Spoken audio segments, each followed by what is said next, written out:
episódio do Lição em Ação. Eu sou Damares e estou aqui com os meus amigos. Raíssa, da Igreja de Pedras. Eu sou o Lucas, da Igreja de Inhaúma. Essa semana vamos ver sobre a lição 11, Tribulações e Confiança. Bem-vindo a mais um episódio da semana.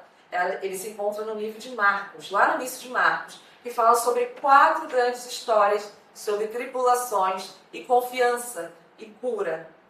Começa lá em Marcos 4:35 e termina lá em Marcos 5:43. E quais são essas histórias? A primeira delas é quando Jesus acalma a tempestade. A segunda é a cura, depois que eles atravessam a tempestade, eles atravessam o Mar da Galileia, é a cura do homem endemoniado. E depois da cura do homem endemoniado, eles voltam para Cafarnaum. E nesse retorno para Cafarnaum, tem as curas da filha de Jairo e da mulher do fluxo de sangue.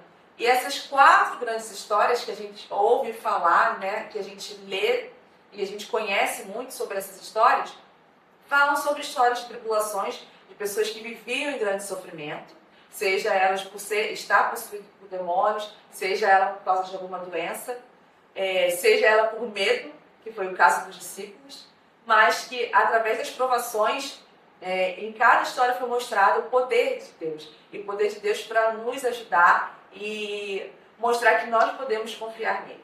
E é muito importante isso na Bíblia, mostra em vários momentos as provações, E ela coloca as provações não somente como um momento de dificuldade da pessoa, mas simplesmente como uma forma de aprendizado dentro do cristianismo.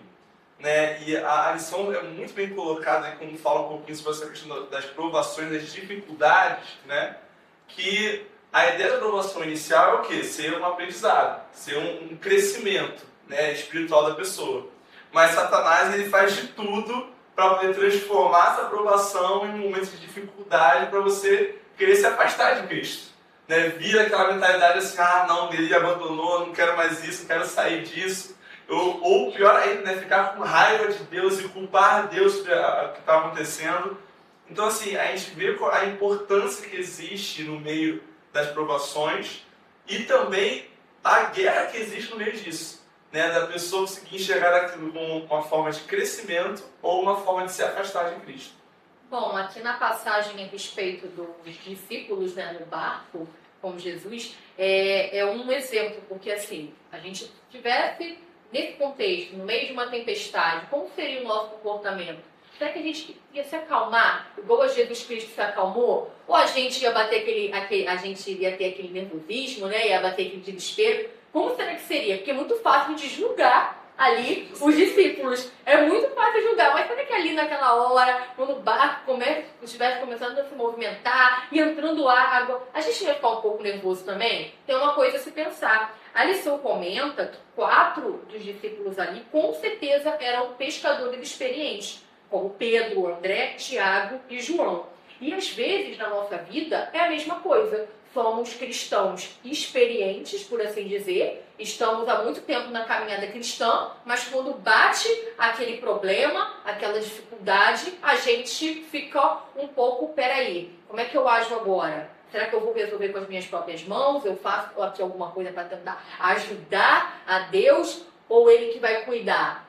Então, às vezes, a gente não tem esse pensamento de descansar, de reparar, respirar e confiar. Muitas vezes a gente age com essa pressa, com esse desespero comum aqui com os discípulos. Então, talvez nos falte ter essa tranquilidade que Jesus tinha ali no barco. A gente tem que ter, é até meio clichê, mas quando Jesus está no barco, a gente pode se acalmar porque a gente sabe que as coisas vão dar certo, sabe?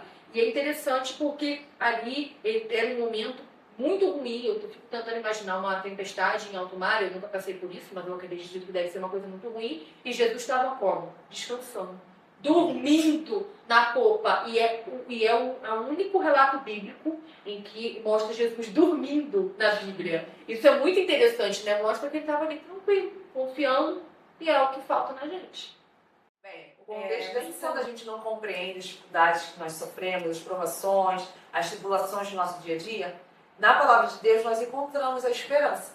E encontramos que mesmo na dificuldade nós Deus vai sempre estar conosco, né? E nós podemos confiar nele. E Romanos fala muito desses versos, né? Além de Romanos ser um tapa na cara da gente, né? Quando ele fala assim, Paulo fala, mas também Paulo também fala de esperança, fala em quem nós podemos confiar. E lá em Romanos 5, de 3 a 5, diz assim: E não somente isto, mas também nos gloriamos nas tribulações, sabendo que a tribulação produz perseverança. O que ele quis dizer aqui?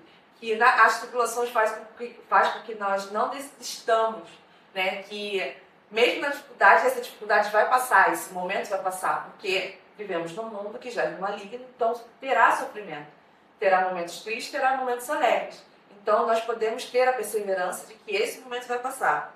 Aí no verso 4 diz assim: a perseverança produz experiência e a experiência produz esperança. Ora, a esperança não nos deixa decepcionados, porque o amor de Deus é derramado em nosso coração pelo Espírito Santo que nos foi dado. Jesus, quando ressuscitou e ascendeu, ele nos deixou o Consolador. E o Consolador ele sempre está ao nosso lado. Basta nós acreditarmos e orarmos, lermos a palavra de Deus. Lá em Romanos 8,18 também diz assim: Porque para mim tenho por certo que os sofrimentos do tempo presente não podem ser comparados com a glória a ser revelada em nós. Nós sabemos que mesmo no sofrimento aqui, nós temos a esperança de que um dia ele acabará com o sofrimento, acabará com as tristezas e a morte, e nós viveremos num lugar onde não haverá morte nem dor, e viveremos felizes para sempre, eternamente com o Pai. E, continuando ali em Romanos 8, os versos 28, 29 e 30 também são muito interessantes nessa questão da perseverança, da esperança, da confiança em Deus, apesar das tribulações. Diz assim: Sabemos que todas as coisas cooperam para o bem daqueles que amam a Deus, daqueles que são chamados segundo o seu propósito. Nós sabemos e nós cremos que cada um de nós temos um propósito. Nós acreditamos em salvar do pecado e guiar no serviço. E cada um de nós tem um papel. Seja ele de pregar, seja ele de interceder através de oração, seja ele de pregar através da música, seja ele de usar as redes sociais para falar mais sobre o amor de Deus e outras pessoas conhecerem. Cada um de nós temos a missão de falar do Evangelho e falar da esperança. E lá no verso 30 diz assim: E aos que predestinou a esses também chamou, e aos que chamou a esses também justificou, e aos que justificou a esses também gloriou.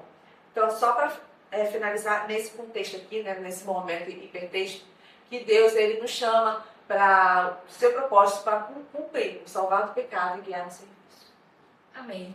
E pensando nisso, né, é sempre importante frisar, Deus ele sempre caminha ao nosso lado. A questão é que nem sempre a gente consegue reconhecer. E a lição fala uma coisa interessante, que é assim, às vezes a gente se esquece de que a gente não tem uma visão completa da história, da nossa história, não conseguimos vislumbrar tudo. A gente às vezes tenta pensar como Deus pensa, mas isso é impossível, né? Não tem como a gente mentalizar as coisas da mesma forma que Deus. Então é interessante porque tem um trecho que fala sobre essa questão da dúvida ocupar o nosso coração, porque nós somos muito imediatistas. A gente quer muito que as coisas aconteçam assim. E nem sempre vai ser da forma que a gente quer e nem sempre vai ser quando a gente quer, porque a noção de tempo que a gente tem é diferente da noção de tempo que Deus tem. Eu não vou entrar num papo muito filosófico aqui, não vou me aprofundar, porque não é essa a intenção, mas eu lembro um livro de um escritor famoso chamado C.S. Lewis, chamado O Peso da Glória. Ele é um compilado de sermões, e um dos sermões é interessante, que vou fazer uma paráfrase, tá bom? Não é uma citação tão direta, mas Lewis fala que Deus ele não está dentro de uma linha do tempo como a gente imagina, mas ele está fora da linha do tempo. Então não é como se ele estivesse no presente, no passado ou no futuro. Ele consegue estar fora, vislumbrando tudo ao mesmo tempo. Então ele cuida de nós, ele sabe exatamente o que aconteceu, o que está acontecendo, o que vai acontecer, e ele consegue visualizar as coisas de uma maneira diferente da nossa. É importante a gente frisar isso, porque às vezes a gente fica nesse desespero porque a gente visualiza muito o que está acontecendo hoje. Nós somos extremamente limitados, né? E, na verdade, é pensar, Deus é maior que tudo isso, Ele consegue ver coisas que você talvez nunca veja aqui na Terra e que a gente vai ter um entendimento somente na eternidade. Não, e a Bíblia traz aqui, eu acho que a história mais famosa sobre tribulação e confiança em Deus, que é a história de Jó. Que, querendo ou não, assim, se a gente for olhar a história comumente conhecida, né, de Jó perdendo tudo, né, e querendo ou não, se a gente for olhar para a nossa vida atual, a gente for ver se você chegasse um tempo de a gente perder tudo que a gente tem, nossa casa, nossos bens, nossa família e tudo mais, eu acho que muitos de nós seríamos que nem os amigos e a próxima esposa de Jó, né, que falaria, cara, amaldiçoa esse teu Deus, larga isso, vai embora e tudo mais, deixa tudo de lado, isso não está sendo bom para você. Mas Jó, naquele momento, ele foi muito mais confiante em Deus. Ele olhou para aquilo e falou assim, não, esse não é o momento de eu me afastar de Cristo, mas sim de eu me aproximar dele. Porque da mesma forma que ele entendia que aquilo ali, ele precisava passar por aquilo, ele não sabia o motivo. Mas ele sabia, eu preciso passar por isso. Ele confiava também em Deus e falou assim, não, eu sei que eu tenho que passar por isso e eu sei que ele aguarda para mim no futuro é muito melhor. Porque eu estou vendo agora. Eu estou vendo no baixo, do baixo, do baixo, do baixo agora. Mas eu sei que Deus no futuro ele sabe que ele tem algo muito melhor para mim. E eu acho que é muito essa questão para a gente, né? A gente fica muito focado no agora, no que eu estou vivendo agora e tudo mais. Até eu desafio você a poder olhar para o passado muitas vezes. Porque às vezes você olha para o passado e a gente vê, nossa, teve tanta vez que eu estava tão ruim, tão na dificuldade, mas passou. Agora eu estou melhor, agora estou numa situação diferente. E eu acho que é muito importante essa questão, né? A gente está muito preso no tempo, mas Deus ele vai muito além disso. E aí fica até a nossa pergunta da semana, que eu acho que cai bastante aí com essa situação de Jó, né? Qual costuma ser sua primeira reação quando uma tempestade estoura em sua vida? Muito quando bíblico foi a história da mulher do fluxo de sangue. A gente lê lá em Marcos 5, 26, 27 e 28, alguns trechos para a gente entender o contexto. Ela havia padecido muito nas mãos de vários médicos e gastado tudo que tinha, sem contudo melhorar a saúde. Pelo contrário, piorava cada vez mais. Tendo ouvido a fama de Jesus, a mulher chegou por trás, no meio da multidão, e tocou a capa dele, porque dizia, se eu apenas tocar na roupa dele, ficarei curada. Essa mulher ela sofria há 12 anos, ela procurava pessoas especialistas, médicos e nada, só piorava a situação. Só que ela teve a fé, ela creu, ela teve uma fé e ela pôs essa fé em prática. Que ela sabia que ela não poderia tocar na pele de Jesus, porque naquela época, né, devido às regras judaicas, se alguém com fluxo de sangue impuro encostasse em alguém, tornava a pessoa impura. Então ela encostou na capa de Jesus, ela não encostou na pele de Jesus. E dali ela foi curada, porque só encostar em algo de Jesus, ela acreditava que ela seria curada e houve a cura. E a cura não foi a cura em si só porque ela tocou, e sim porque ela teve fé, ela colocou a sua fé em prática, ela confiava no que as pessoas falavam sobre Jesus. E ela viu aquela multidão que Jesus estava ali, viu a oportunidade dela conseguir a cura. Ela tinha tentado tudo e através de tocar nas vestes de Jesus, ela foi curada. É interessante, né? O versículo 28, só para ressaltar, ela fala, se eu apenas tocar na roupa dele, ficarei curada. Então, que fé essa mulher teve, né? Ela tinha muitos motivos para duvidar. Julgamento da sociedade, que não havia de uma maneira como se fosse uma mulher normal, vamos dizer assim, mas ela mesmo frágil, mesmo abatida pelo sofrimento, ela vai lá e ela vai em busca do milagre, ela vai em busca da cura, o que muitas vezes falta na gente que talvez tenha um convívio mais próximo, por assim dizer, com Cristo.